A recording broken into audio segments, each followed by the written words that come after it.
Hola a todos, bienvenidos a mi canal de Fanales y Velas Virginia.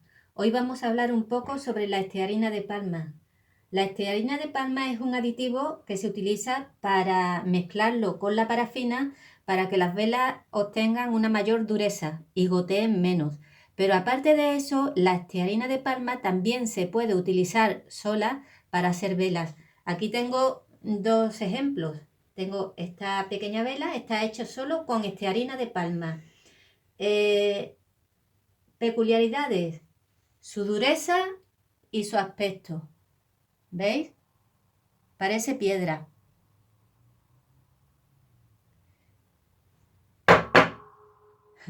Es bastante dura.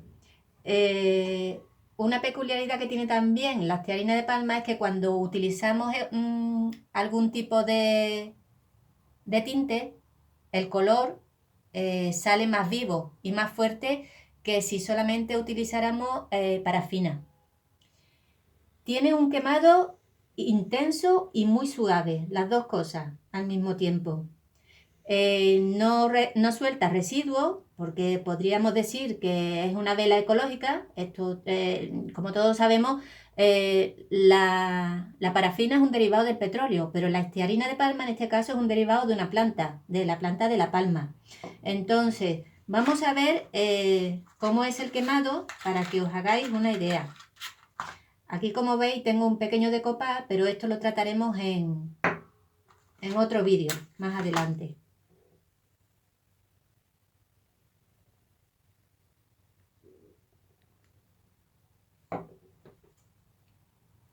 Suelen tener un quemado muy limpio, no sueltan residuos y con una llama muy estable. Como veis, lo único que ocurre es que cuando utilizamos estearina de palma, la estearina de palma por sí sola es muy opaca, no tiene transparencia. Entonces, pues a la hora de hacer fanales es mejor utilizar lo que es parafina, que tenga más transparencia. Si os acordáis, en un vídeo anterior encendí una vela con la luz apagada. Y entonces, cuando se hace de parafina es como si la vela se iluminara por dentro. Esta, por ejemplo, que es de estearina de palma, si apagamos la luz, veremos que tiene menos iluminación, porque es más densa, se ilumina menos. Pero de todas formas, es una forma de hacer velas ecológicas, digamos, que da bastante resultado. Bueno, y esto es todo por hoy. Si os ha gustado, darle al like y suscribiros a mi canal, que es gratis.